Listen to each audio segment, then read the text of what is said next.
నా పేరు చౌర హనుమంతరావు. సూర్యాపేట జిల్లా కోదాడ మండలం ద్వారపుట గ్రామం. నేను గత తెలంగాణ కాంగ్రెస్ పార్టీలో సీనియర్ నాయకులుగా ఉంటున్నాను. ఇక్కడ బొల్లమల్ల యాదవ్ ఓడిపోవడానికి గల ప్రధాన కారణం ఏంటి? బొల్లమల్ల యాదవ్ గారు బీసీ కాన్సెప్ట్ మీద మా కోదాడ నియోజకవర్గంలోకి రావడం జరిగింది. అప్పుడు మేమందరం బీసీలు బాగుంటుందనే కాన్సెప్ట్ అందరూ మన బీసీకి ఎంతవరకు ఛాన్స్ రాలేదని, ఆ కాన్సెప్ట్ అందరూ బీసీ నాయకుడు కావాలి, మనకు ఖచ్చితంగా మన బీసీలు ఎవరో ఒకరు ఉండాలని చెప్పేసి మల్ల యాదవ్ గారిని కోదాడ ప్రజలు ఎన్నుకోవడం జరిగింది. కానీ ఆయన బీసీలకు ఉన్నటువంటి బీసీ అని మర్చిపోయి ఆయన అహంకారపూరితంగా ఉండి ప్రతి దాంట్లోనూ ఎంతో కొంత కమిషన్ చేసుకుంటూ అసలు ఆయన బీసీల పేరు చెడగొట్టిందని చెప్తున్నాను. బీఆర్ఎస్కి కాంగ్రెస్ పరిపాలనకి భేదం ఏంటి, తేడాలు ఏంటి? బీఆర్ఎస్ ప్రభుత్వము గత 10 ఏళ్ళుగా పాలించింది. మన కాంగ్రెస్ ప్రభుత్వం వచ్చేసి కనీసం 3 నెలలు మాత్రమే. 3 నెలల్లో వాళ్ళు ఇచ్చిన 6 గ్యారెంటీల్లో ఇప్పటికి 3 గ్యారెంటీలు అమలైనాయి. 1 ఫ్రీ ఉచిత బస్సు, 2 గ్యాస్ సిలిండరు, ఈరోజు నిన్న నుంచి మన గృహజ్యోతి కూడా అమలు చేయడం జరిగింది. ఒకసారి మీరు ఆలోచన చేసుకోవాలి, 3 నెలల్లో నేను పని చేశానంటే ఇంకా 4 సంవత్సరాల 7 నెలల టైం ఉంది. అందులో ఖచ్చితంగా కాంగ్రెస్ పార్టీ ఇచ్చిన హామీలన్నీ ఖచ్చితంగా నెరవేరుస్తుందని మేము ఆశిస్తున్నాం. ఇప్పుడు కాళేశ్వరం మేడిగడ్డకు నిన్న కేటీఆర్ తీసుకెళ్ళి చూపించిండు, ఎక్కడ ఏం తప్పు లేదు, కావాలని నిందేస్తారు కాంగ్రెస్ వాళ్ళు. నిజంగా అది ఏం లేదు అక్కడ. ఏం లేకపోతే అందరూ నెరలేను ఎందుకు బెట్లు బారిందండి. మనం కనీసం ఒక 100 ఏళ్ళగా నాగార్జున సాగర్ కొన్ని 100 సంవత్సరాల దగ్గర 100 సంవత్సరాలు పూర్తి చేస్తూ పోతుంది. దానికి లేనటువంటి అది మామూలుగా జనాలతో చేసినటువంటి ఏదో మామూలు ప్లానింగ్తో చేసినటువంటి ఆ కట్టడంకే అంత ఏం లేకుండా ఉన్నప్పుడు, ఇంత టెక్నాలజీలో ఇలాంటి టైంలో కూడా అది కనీసం 1 సంవత్సరం నిలబడాలంటే వాళ్ళ అవినీతి పరాకాష్ఠగా క్లియర్గా కనపడుతుంది. అంటే ప్రజాపాలన పైన ప్రజల ఆలోచన ఏ విధంగా సార్? ఖచ్చితంగా మా పార్టీ ముఖ్యమంత్రి రేవంత్ రెడ్డి గారు అన్ని పథకాలు అమలు చేస్తారని ఖచ్చితంగా కాన్ఫిడెన్స్తో మేమందరం ఉన్నాం. ప్రజలకు కూడా అదే వెళ్ళిపోయింది. ఎందుకంటే ఒక 3 నెలల టైంలోనే ఈ 3 గ్యారెంటీలు తీసుకురావడంతో ఖచ్చితంగా అన్ని చేస్తారనే చూస్తూనే ఉండదు. ఉచిత బస్సు పైన కొంతమంది మహిళలు తిరస్కరిస్తున్నారు. ఏమంటే ప్రతి దాంట్లో మహిళలు కానీ ఎవరైనా సరే మా కాంగ్రెస్ పార్టీ వాళ్ళు ఉంటారు, అపోజిషన్లో ఉంటారు. ఖచ్చితంగా వాళ్ళు ఏదో రకంగా పార్టీని ఏలాలని ఈ వారం లేని తలంతో, ఈ మంచి పథకాన్ని వారం లేని తలంతో వాళ్ళు ఏలం చేయాలని ఉద్దేశంతో టీఆర్ఎస్ పార్టీ వాళ్ళే అలా చెప్తున్నారని మేము అనుకుంటున్నాం. పక్క కాన్స్టిట్యున్సీ సంబంధించిన ఉత్తమ్ కుమార్ రెడ్డి గారు మంత్రిగా ఉన్నారు కదా, మీకు ఎలాంటి అభివృద్ధి చేస్తారనుకుంటున్నారు? ఉత్తమ్ కుమార్ రెడ్డి గారు గతంలో స్టార్టింగ్ నుంచి మా కాన్స్టిట్యున్సీ నుంచి వెళ్ళిన వ్యక్తి. మా అందరితో చాలా బాగుంటాడు. ఆయన మొత్తం మంచిగా మంత్రి కావడం మా సీఎం కావాలి, కానీ మా దురదృష్టం మిస్ అయింది. మంత్రి అయ్యారు, అయినా పర్లేదు, ఖచ్చితంగా మాకు న్యాయం చేస్తారని అనుకుంటున్నాం. గత పాలకులు ఎలాంటి అభివృద్ధి అందించారు ఇక్కడ ఈ ఊరికి? మా దగ్గర ఏం జరగలేదండి అభివృద్ధి. స్టార్టింగ్లో ఇప్పుడు ప్రజెంట్గా మాకు 15 లక్షలు వర్కులు వచ్చినాయి. 1 నెల టైంలోనే మేడం మాకు 15 లక్షల వర్క్ ఇచ్చింది. దానికి వర్క్కి సీసీ రేట్లు, మేము కెనాల్లో డ్రైనేజీలు అన్ని చేసుకోవడం జరుగుతుంది. అంటే ఇక్కడ ఓటుకు మొత్తం కలిపి కూడా ఒక 5 సంవత్సరాల్లో కూడా వాళ్ళ 15 లక్షలు కూడా మాకు చేయలేదని చెప్తున్నాం. ఓటుకు డబ్బులు ఇచ్చి కొనుక్కున్నారు, లేకపోతే మల్లయ్య గారు ఓడిపోయేటోడు కాదని చెప్పేసి ఇప్పుడున్న ప్రతిపక్షాలు అంటున్నారు. ఇది వాస్తవం? డబ్బులు సంపాదించిన వాళ్ళు, డబ్బులు ఉన్నది వాళ్ళ దగ్గర.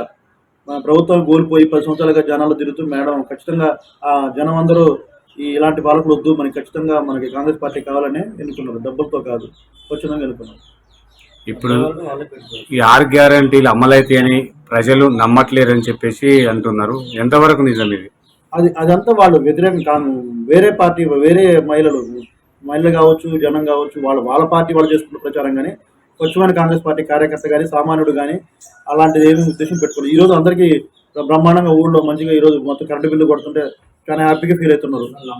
ప్రతి ఒక్కళ్ళు మా జనం సరదాగా దేవస్థానాలు, దేవాలయాలన్నీ దర్శించుకుంటున్నారు పోయి బస్సులలో. అంటే ప్రజాపాలనలో ఏ సమస్యల మీద అప్లికేషన్స్ వచ్చినాయి సార్?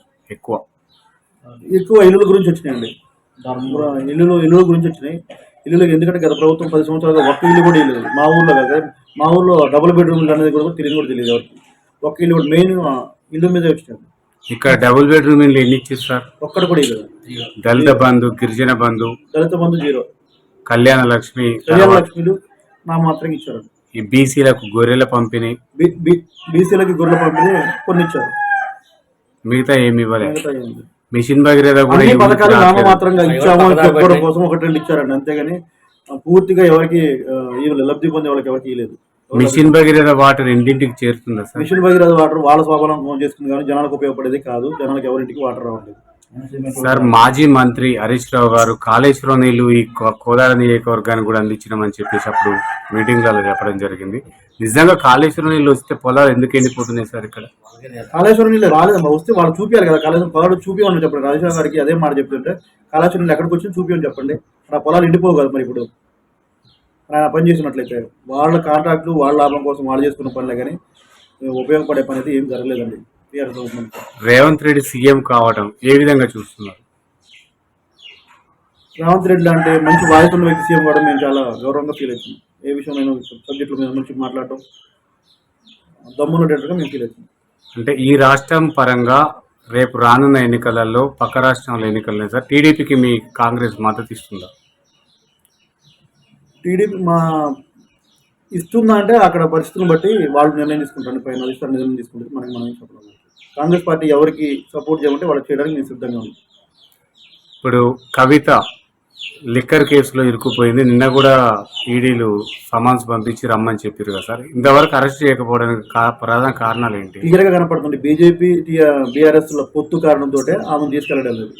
అక్కడ అంత పర్ఫెక్ట్గా దొరికినప్పుడు, దొంగ దొరికినప్పుడు కూడా ఇంకా తీసుకెళ్ళకపోవడం అనేది అది బీజేపీ పార్టీ వాళ్ళకు ఉన్నటువంటి అంతర్గత లోపాకరం. గారు ఆమెకు ఏమైనా అంటే శిక్షించే రైట్స్ ఉన్నాయంటారు? శిక్షించే రైట్స్ ఉంటే ఖచ్చితంగా రేవంత్ రెడ్డి గారు ఆ చర్య తీసుకున్నారు. దాంట్లో మొహమాట లేదు. రేవంత్ రెడ్డి గారు ఎవరిని చివరికి మాజీ కేసీఆర్ గారినైనా వదిలిపెట్టాడు. అంటే ఇప్పుడు ఉన్న మంత్రులు ఏమంటారు, రేపు ఎంపీ స్థానాలు 17కు 14 మేమే గెలుచుకుంటాం అంటున్నారు. నిజంగా ఏ ధైర్యంతో అంటున్నారు వాళ్ళు అధికారం కోల్పోయినాక కూడా? ఎవరు? బీఆర్ఎస్ వాళ్ళు అండి. బీఆర్ఎస్ వాళ్ళు ఇప్పుడు దాన్ని ఏమంటారు, అలా చెప్పుకోకపోతే జనాల్లోకి మనం ఓడిపోతామని భయం పోయిద్దని చెప్పేసి ఎవరి ఓటేరని చెప్పి వాళ్ళు మేకపోతే గమ్యారని ప్రదర్శిస్తారు. అంతేగాని అది నిజం కాదు. ఖచ్చితంగా మనం అట్లా అనుకుంటే మనం 100 సీట్లు వస్తాయని గ్యారంటీ చెప్పిన ఆయన కనీసం మరి 40 సీట్లతో సరిపించుకునే పరిస్థితి ఏర్పడింది. చెప్పుకోవడానికి ఏమి నేను చెప్పుకోవచ్చు. నోట్లో 4 ఏ విధంగా మాట్లాడుకోవచ్చు. మీరు ఎన్ని గెలుస్తారు ఎంపీ సీట్లు? ఇప్పుడు మేము ఖచ్చితంగా 17 గెలుస్తాం అనుకుంటున్నాం సార్. అంటే అధికారం మేము ఇచ్చిన 6 గ్యారెంటీలో 3 గ్యారెంటీ అమలు పరిచినాం.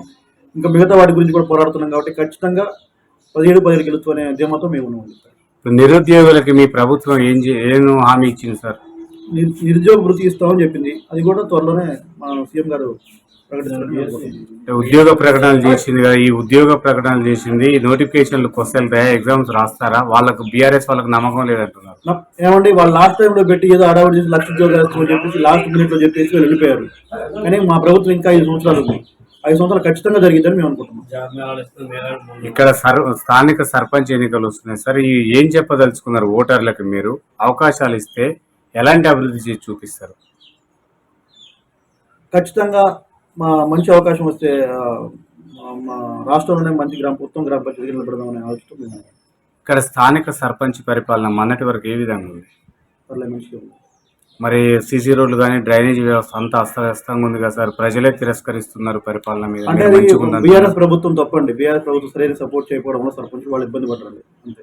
అంటే ప్రజల్లో లేకపోవడం, అందుబాటులో ఉండకపోవడం అనేది కూడా సర్పంచ్ మీద కొంచెం అపోహాలు ఉన్నాయి. నిజమా? అలాంటిది ఏం లేదు. అలాంటిది. ఇప్పుడు ఫైనల్గా మీరు ఏం చెప్పదలుచుకున్నారు ఓటర్లకి? ఖచ్చితంగా ఈ ఒకసారి మన దేశం కోసం త్యాగం చేసినటువంటి మన ఇందిరాగాంధీ రాజీవ్ గాంధీ వారసులైనటువంటి రాహుల్ గాంధీ కానీ ఒక్కసారి ప్రధానమంత్రి ఉద్యోగాన్ని అందరికీ మనస్ఫూర్తిగా కోరుకుంటున్నాను.